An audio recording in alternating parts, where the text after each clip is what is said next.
A little girl hit on the highway while her mother watches in horror. Tonight, how a mailbox may have put her in harm's way. Plus, guilty. A jury convicts Eric Hands of setting the deadly hotel fire. Tonight, why families of the victims will still have to share their painful stories one more time. And it's just an hour away. Tonight, why you'll save more than ever this tax-free weekend. News Channel 7 at 11 starts now. Live from the News Center, this is News Channel 7 on your side at 11. Paint marks the pain of a little girl hit on an upstate highway. And the lady didn't see her as an elderly lady hit her down the road and carried her for a few hundred feet. Well, we thank you for joining us tonight. The little girl crossed the street to get the mail with her mother when she darted into the busy highway and was hit. Spray paint on the road shows where the impact happened. It's a narrow spot, and neighbors say sees lots of traffic on Highway 9 in Spartanburg County near Brannan Circle. News Channel 7's Craig Beatty is joining us tonight with more on the story. Craig?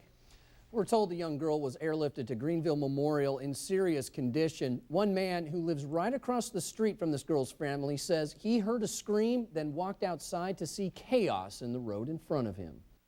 It was really terrible. We thought something really happened, really bad. Rodney Brooks says he was working in his shop when around 1 o'clock, noises from the outside brought him out as well, where he says he witnessed the aftermath of a violent collision. A car had hit a little girl. And the lady didn't see her as an elderly lady hit her down the road and carried her for a few hundred feet. The Highway Patrol tells us the girl had walked across Highway 9 with her mother to get the mail and then darted back into the road.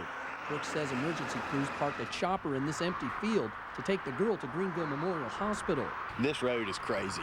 Brooks says he's lived on this stretch of Highway 9 near Lake Bowen for years, and during that time has seen it become more dangerous. Crowded. It's just cars after cars, what you see. It's numerous of cars. You never have time. And these mailboxes is right on the road. In fact, we counted cars coming through in 1-minute intervals. On average, 25 to 26 cars came through each time we started the clock. Brooks says the area has grown, but the roads stay the same, and made this plea to drivers who use Highway 9. Just be careful. Please do the speed limit. Now, at the top of the newscast, and again in the story right there, you saw that we had sped up that video to kind of give you an idea of how many cars came through in that elapsed time when we were timing out there. Neighbors who tell me they've been in contact with the girl's family say she is expected to pull through but suffered serious injuries to her legs. The posted speed limit, by the way, where the accident happened is 45 miles per hour. But Brooks says he's even scared to mow his front lawn because of how close it comes to the road. Yeah, you can understand from the pictures. Thanks, Craig. Now, many of you have had your own nerves rattled every day just trying to cross the street to check the mail. And we found out for you that you can have the mailbox moved, but you need to have a very good reason. The Postal Service says you should give a written request to your local postmaster. Keep in mind, mailboxes are usually only moved for people who have physical conditions that make it tough for them to get to the mail. But decisions are made on a case-by-case basis. Now, for more information, you can call the Postal Service at 1-800-ASK-USPS. And we have some questions for the service ourselves. We plan to follow up and ask why some mailboxes are in spots that seem like obvious dangers. Other news we're following for you tonight, justice for the deadly hotel fire that claimed 6 lives, but it isn't over yet for families of the victims. We rolled on this shot of Eric Hands leaving the federal courthouse in Greenville today. It took a jury 8.5 hours to decide he was guilty of arson for the fire at the Comfort Inn in January 2004.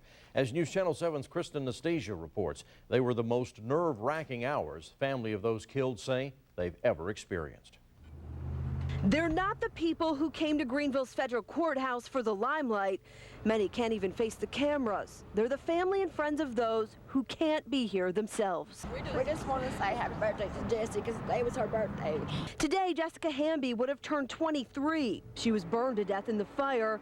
Her sisters and mom carry her picture close to their hearts and her memory on their sleeve. We got Mr. Beans, that was her teddy bear, and pictures and everything. And we just, we all loved her very much.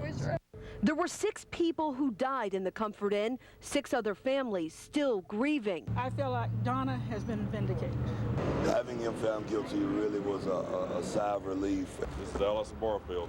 Keith Barfield's 19-year-old daughter who died from smoke inhalation. I know she's smiling down here on all of us today, and we all miss her very much. Families now forever connected because their loved ones checked into the same hotel on the same night when Eric Hans set a deadly fire. I think the only way that Eric Preston Hans can atone for what he has done is to forfeit his life. Now the jury must decide Hans' fate, while finally his victims' families say they can move on. And hopefully we can find a way to put our lives back together again, because they have been utterly and totally shattered by these events. In Greenville, Kristen Nastasia, News Channel 7. The jury will hear the personal stories of the victims and their families starting Monday during the sentencing phase. It's much like another trial with witnesses taking the stand. Jurors must decide whether Hans should die for his crime or spend the rest of his life in prison. There would be no possibility of parole. An order from the government as the search for victims and answers in the deadly bridge collapse continues. You can see the bridge actually come down on this surveillance video. Frame by frame, it falls into the river below. Right now, 4 people are confirmed dead, but as many as 30 people are still missing. Divers search the water for submerged cars, but they know they won't find anyone alive, and they've been pulled away from the scene tonight. Investigators are still looking for a cause. Engineers warned 17 years ago the bridge was structurally deficient. Crews stepped up patchwork and inspections to deal with it, but no one thought it would collapse. Now the government has ordered inspections of all bridges with that similar type of design. But what about bridges around here? The South Carolina Department of Transportation says thousands of upstate drivers are traveling over substandard bridges every day. The very worst ones in the upstate are all near Greer. 2 are just feet apart on US 29 and Wade Hampton Boulevard. Both were built back in 1939 and carry more than 31,000 vehicles each day. Both are considered structurally deficient, but the South Carolina Department of Transportation insists that that does not mean they're not safe. Some drivers told our Allison Storm they're still a little nervous. How do you feel looking at that list? Well, if that's showing that it's substandard, I hope that our officials would look into it and make sure they're safe for us and our families.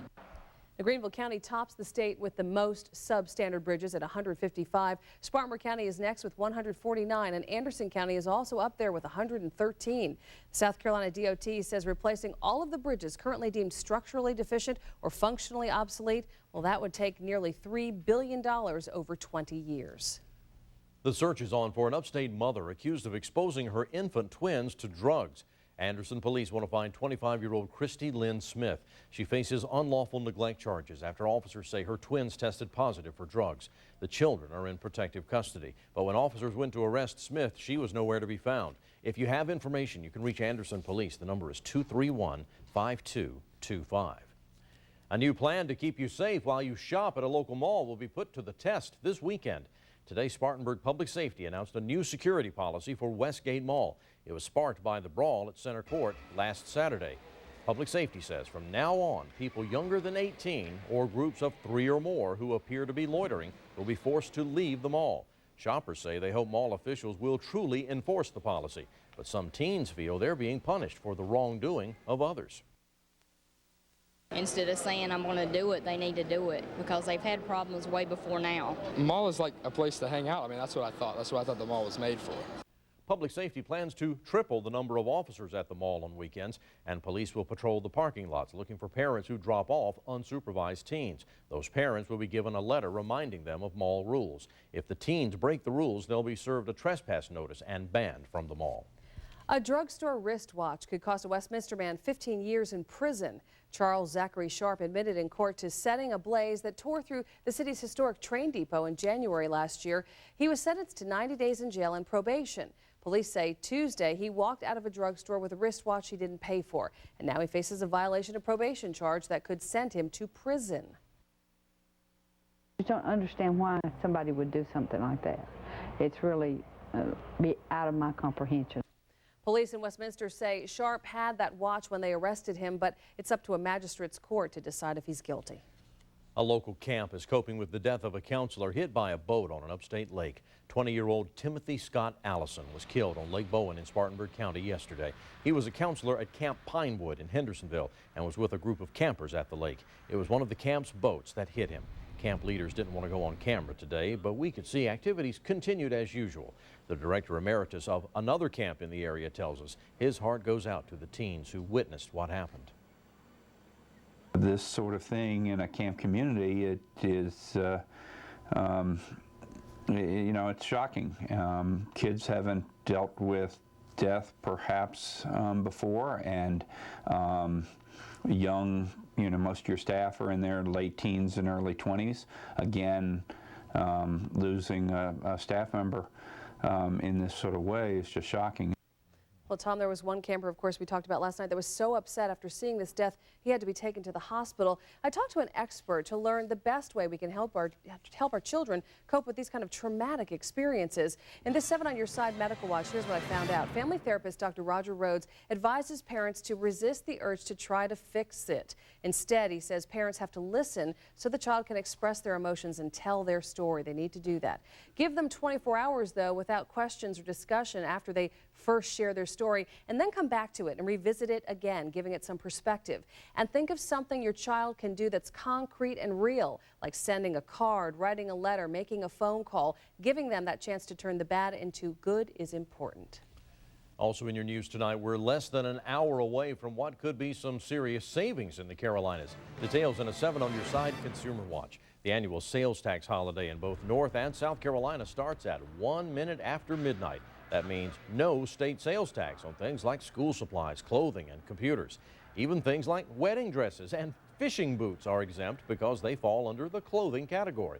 But we found some people like Suzanne Lindley who bought a computer today, despite the savings that could come with waiting until the weekend. Well, I'd like to beat the rush, thanks. I think it would be a good idea. And besides, I live up in Gaffney. I teach at Limestone College, and I have other plans for tomorrow. I happen to be in Spartanburg today, and quite frankly, with gas prices what they are, I'd probably be a wash. That's one way of looking at it. We crunched the numbers to show how much you can expect to save. The National Retail Federation estimates families will spend almost $565 this year on back-to-school stuff. In South Carolina, you'd save around $34 this weekend. That's more than previous years because the sales tax, you'll recall, jumped from 5% to 6%. In North Carolina, spending the same amount will save you almost $23. Well, we've made it easy for you to check out the list for North and South Carolina. You'll find a link to both under the tax-free holiday story that's on the front page of our website, WSPA.com. A reporter gunned down near a courthouse in broad daylight. Next at 11, why police say this was a planned hit. Plus, a 1-ton boulder pins a woman out for a hike. Learn how friends used a log to save her life. And the showers that we had around the area today have all died out for the night, but they'll be back tomorrow. I'll let you know who will have the best chance for rain in my live Viper forecast coming up. Joe Gibson. Gunned down outside a courthouse. A newspaper editor and a former reporter is dead, and investigators believe this was a contract killing. Witnesses say a masked man walked up to the editor of the Oakland Post in a parking lot, shot him several times, then walked away. Police believe it was a hit because of the way the shooter shot 58-year-old Chauncey Bailey. He was known for his aggressive style, and officers are trying to figure out if his job made him a target. So he's interviewed me on numerous occasions, and you know what? This is sad. This is truly sad. It's disheartening. Right now, officers have no suspects or strong leads. A woman pinned by a boulder while taking a hike is talking about her terrifying experience. The 1-ton rock hit her legs on Mount Hood in Oregon. She was trapped for hours. Another hiker called for help. It took 9 people using a log for leverage to get that boulder off of 20-year-old Emily Vantewink. She was airlifted to a hospital where she's now recovering. I think the 3rd log, they got the rock up, and I just yanked on my foot and pulled it up. And Adrian put it in. He wrapped it in a blanket and used sticks and whatever we had in our backpacks to make a nice splint. And about half an hour later, the rescue team came. Wow. Well, Emily has a broken leg, but otherwise, she's okay. 3 people who crash-landed on a road are relieved that they're all still in one piece. The pilot was trying to land when the engine went out, and he was forced to set the plane down on a busy road. The plane hit a power line and took out a traffic light, but managed to miss all of the traffic. Somehow, all 3 folks on board walked away with just some minor injuries. Well, things only got worse for an elderly man rescued from rushing water. He got a ticket when he got out. The 71-year-old pizza delivery driver was caught in floodwaters in Tucson, Arizona. And you can see him on his cell phone as the water surges by his small red car. A team of firefighters walked in to get him, but when he was finally brought to safety, he was issued a ticket for reckless driving. Investigators say he drove around barriers meant to keep people